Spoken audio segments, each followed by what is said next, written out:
మెదక్ జిల్లా మనోహరాబాద్ మండలం కూచారం గ్రామంలో యువజన భవనం శిథిలావస్థలో ఉందని, ఇంత నాసిరకంగా యువజన భవనాన్ని నిర్మించి గత ప్రభుత్వం కూచారం గ్రామంలోని యువత కోసం మంజూరు చేసిన 20 లక్షల రూపాయలను వృధా చేసిన వారందరిపై కఠిన చర్యలు తీసుకోవాలని బీఆర్ఎస్ పార్టీ నాయకులు నాయని ఉదయ్ రంజన్ గౌడ్ డిమాండ్ చేశారు.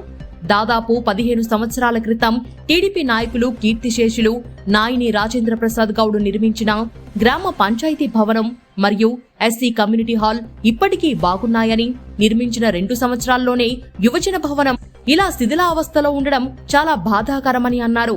దీనికి బాధ్యులైన వారిపై కఠిన చర్యలు తీసుకోవాలని ఉదయ్ రంజన్ గౌడ్ జిల్లా కలెక్టర్ రాహుల్ రాజ్ ని కోరారు.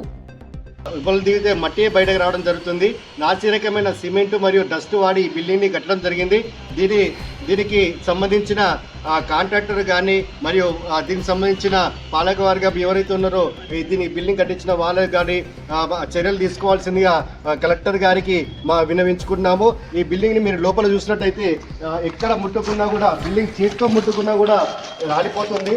ఈ బిల్డింగ్ అంతా నాణ్యత కూడా డస్ట్ పాటించడం జరిగింది.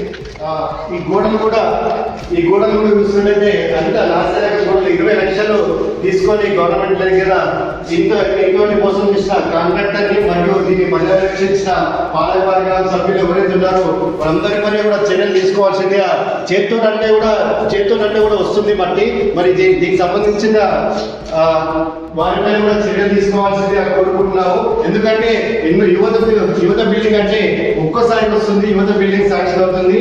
దాన్ని ఎంతో పరిశ్రమంగా కట్టిస్తే 30-40 సంవత్సరాల వరకు కూడా ఉంటుంది. కాబట్టి ఇటువంటి బిల్డింగ్ ని ఇటువంటి నాశనం లేకుండా మరియు పిల్లలపైన ఎవరిపైన పడితే ఎటువంటి ప్రమాదాలకు గురవుతుందో ఆ ప్రమాదాలకు గురవుతుంది ఆపడానికి మా ఇంకో చిన్న విన్నపం. దయచేసి కలెక్టర్ గారు స్పందించి ఇటువంటి కాంట్రాక్టర్స్ పైన చర్యలు తీసుకొని మరియు ఈ యూత్ బిల్డింగ్ కూడా ఎన్ని పార్ట్స్ రిలీజ్ అయ్యో అన్ని పార్ట్స్ డేటా తీసుకొని మాకు మళ్ళీ ఈ పునర్నిర్మాణం కోసం యూత్ బిల్డింగ్ కావాల్సిందిగా కోరుతున్నాము. దయచేసి కూర్చొని యువకుల తరపున మా విజ్ఞప్తి చేస్తున్నాం కలెక్టర్ గారికి.